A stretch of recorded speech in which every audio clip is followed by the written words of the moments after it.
દુકાનમાંથી મોબાઈલની ચોરીની ઘટના સામે આવી। એક શખ્સ મોબાઈલ ઉઠાવી ફરાર થયો। દુકાનમાં વેપારીની ગેરહાજરી હોવાથી ચોરી કરીને ફરાર થયો। મોબાઈલ ચોરીની ઘટના સીસીટીવીમાં કેદ થઈ છે। ધોળા દિવસે મેઇન બજારમાં ચોરીની ઘટનાથી ફફડાટ ફેલાયો છે।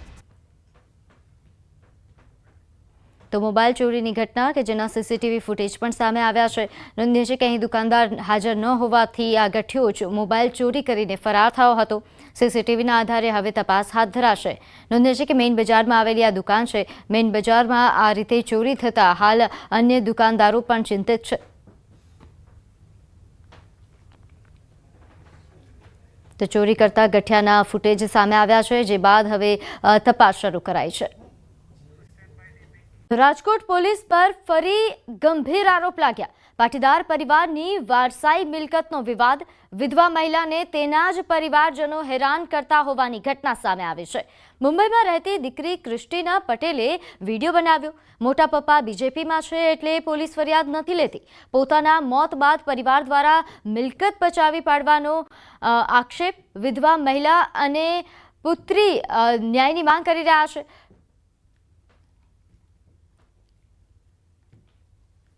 मेरे फादर की डेथ के बाद मैं बहुत कुछ फेस कर रही हूँ। 1 साल से मेरे फादर की फैमिली ने मतलब सारी प्रॉपर्टीज ले ली, सब ले लिया, बट मुझे उससे कोई फर्क नहीं पड़ा। हमने कोई रिएक्शन नहीं लिया, हमने लीगल एक्शन लिया जो यूजुअली सब करते हैं।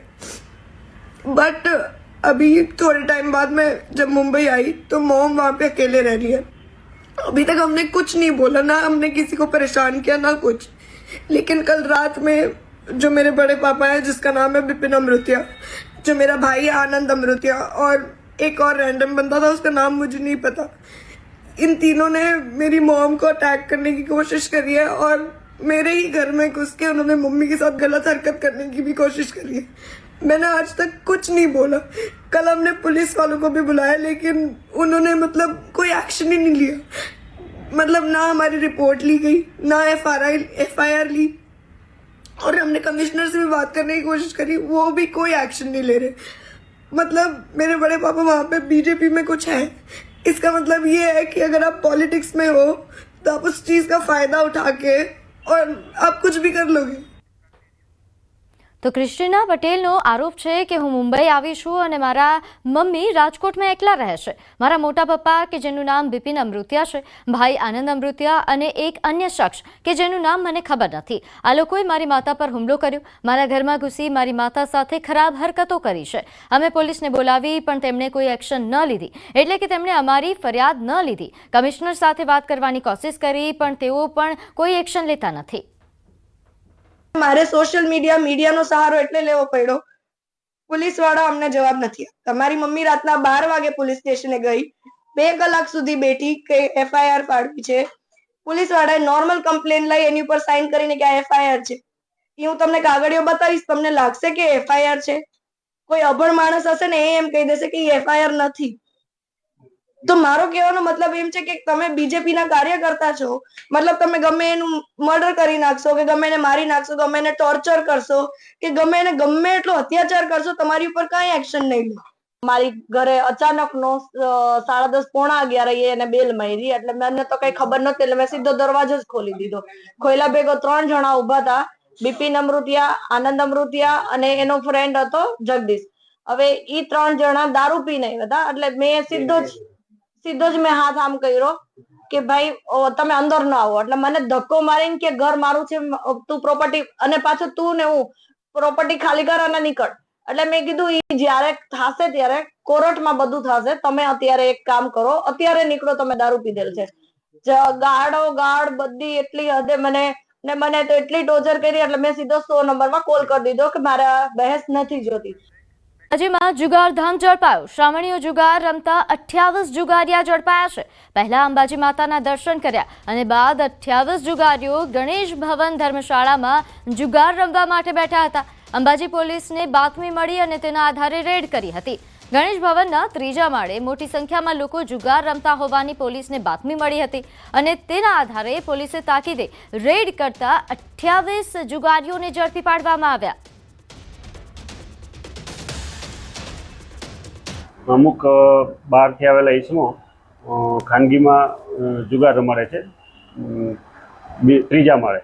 તો તાત્કાલિક અમે જે હકીકતવાળી જગ્યા હતી ત્યાં જઈને રેડ કરેલ, તો ટોટલ 28 ઈસમો અમને મળેલ.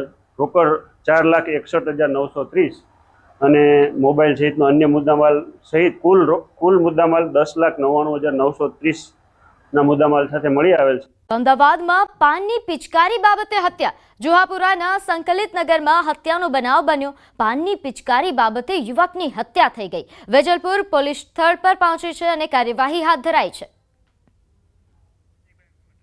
તો વેજલપુર પોલીસ દ્વારા હાલ આ સમગ્ર મામલે હત્યા મામલે કાર્યવાહી શરૂ કરવામાં આવી છે, તપાસ શરૂ કરવામાં આવી છે. નોંધનીય છે કે પાનની પિચકારી બાબતે સામાન્ય બાબતમાં યુવકની હત્યા કરી દેવામાં આવી, જેના કારણે હાલ પરિવારમાં અરેરાટી વ્યાપી છે. पान की पिचकारी के बारे में हुई, उनने बोला तू गाली देती है कि भाईजान बैठे थे तो उनने यूँ बोला मैं गाली नहीं देता हूँ, ये बारे में मगजमारी हुई थी. તો ફક્ત સામું જોવાની બાબતમાં ઘરમાં આગચંપી કરી. ભાવનગરનો આ બનાવ કે જ્યાં અસામાજિક તત્વોનો આતંક સામે આવ્યો. અહીં અદાવત રાખીને મારામારી કરી ઘર ફૂંકી દીધું, મારામારી કરી મકાન સળગાવી દીધાનો આ બનાવ સામે આવ્યો છે. નોંધનીય છે કે અગાઉ થયેલી બબાલ અંગે અદાવતમાં આ પ્રકારનું કૃત્ય કરવામાં આવ્યું. પોલીસે બંને પક્ષો સામે ગુનો દાખલ કર્યો છે. પીપળામાં બે આખલાઓ વચ્ચે જાહેર રોડ પર 1 કલાક સુધી આખલા યુદ્ધ ચાલ્યું.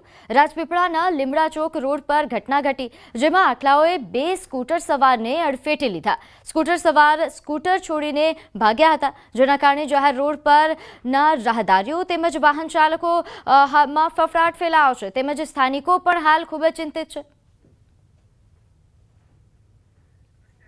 ગીર સોમનાથમાં ફરી દીપડાએ બાળકનો જીવ લીધો. ઉના તાલુકાના ભાચા ગામે ખોડિયાર મંદિર પાસે એક દીપડાએ પરિવાર સાથે સૂતા 2 વર્ષના બાળક પર જીવલેણ હુમલો કર્યો. દીપડો બાળકને ઝૂંપડામાંથી ઊંચકીને 500 મીટર દૂર આંબાવાડી સુધી લઈ ગયો, જ્યાં તેનું કમકમાટી ભર્યું મોત થયું. જસાધર વન વિભાગને ઘટનાની જાણ થતાં જ પાંજરા ગોઠવી દીપડાને પકડવાની કામગીરી શરૂ કરાઈ છે. તો હાલ પાંજરું મૂકીને દીપડો પાંજરે પુરાય તે પ્રકારની કાર્યવાહી કરવામાં આવી છે. નોંધનીય છે કે અહીં 35 વર્ષથી રહેતા પરિવારના 2 વર્ષના બાળકને દીપડો ખેંચી ગયો અને તેનું મોત નીપજ્યું. 2 વર્ષના માસૂમ બાળકનો દીપડાએ જીવ લેતા હાલ પરિવારમાં અરેરાટી વ્યાપી છે, જેને લઈને વધુ વિગત સાથે આપણી સાથે સંવાદદાતા દિનેશ સોલંકી જોડાઈ ગયા છે. દિનેશ, આ મામલે શું વધુ વિગત, શું અપડેટ?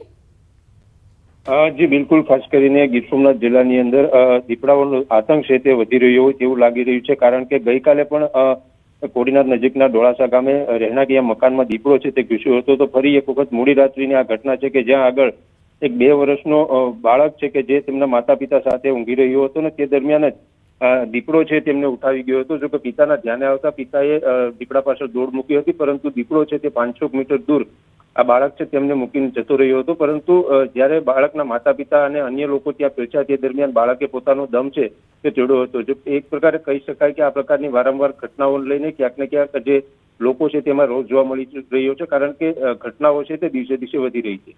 જી, આભાર માહિતી આપવા બદલ.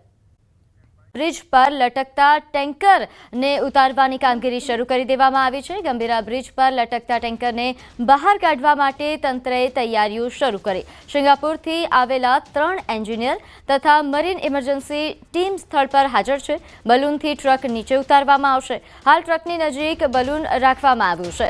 બ્રિજની બહાર ઓપરેશન માટે ટેન્ટ પણ તૈયાર કરી દેવાયો છે. તમામ સેફટીના સાધનો અને ટેકનિકલ સાધન ટ્રક પાસે પહોંચાડી દેવાયા છે. ટ્રકની પાછળ લાંબા દોરડા તથા હવા વગરના સ્પેર બલૂન પણ તૈયાર રખાયા છે.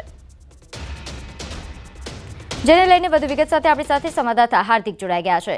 હાર્દિક, આજે ટેન્કરને ઉતારવા માટેની તજવીજ હાથ ધરાઈ છે, કેવા પ્રકારની તૈયારીઓ? બિલકુલ, જો આ ટેન્કરની આપણે જો વાત કરવામાં આવે તો ટેન્કરના માલિક વગર વાકે છેલ્લા કેટલાય સમયથી તંત્રને આ છેડેથી પેરા છેડે પીસાઈ રહ્યા છે અને તેમના દ્વારા છેવટે એવું કહેવામાં આવ્યું હતું કે કાં તો મારું ટેન્કર કાઢી આપો, કાં તો પછી નદીમાં પાડી આપો. ત્યારે તંત્ર દ્વારા આ ટેન્કર જે છે તે કાઢવા માટે કવાયત જે છે તે શરૂ કરવામાં આવી છે. સિંગાપુરથી આવેલા 3 એન્જિનિયર તથા મરીન ઇમરજન્સી ટીમના જે અધિકારીઓ છે, કર્મચારીઓ છે, તેઓ સ્થળ પર પહોંચ્યા છે અને પ્રથમ બલૂન જે છે તે ટ્રકની નજીક લાવવામાં આવી છે. દ્રશ્યમાં પણ જોઈ શકાય છે કે બ્રિજની બહાર ઓપરેશન માટે એક ટેન્ટ જે છે તે તૈયાર કરવામાં આવ્યો છે. તમામ સેફટીના સાધનો અને ટેકનિકલ સામાન ટ્રક પાસે પહોંચાડવામાં આવ્યા છે અને ટ્રકની પાછળ લાંબા દોરડા તથા હવા વગરના જે સ્પેર બલૂન છે તે પણ તૈયાર કરવામાં આવે છે. લગભગ હજી પણ 24 થી 48 કલાક જેટલો સમય જે છે તે લાગી શકે છે, પરંતુ તંત્ર દ્વારા વહેલી તકે આ જે ટેન્કર છે તેને બહાર કાઢવામાં આવે અને તેના માલિકને સુપરત કરાય ત્યાં પ્રકારના પ્રયત્નો જે છે તે અત્યારે હાથ ધરવામાં આવી રહ્યા છે. જી.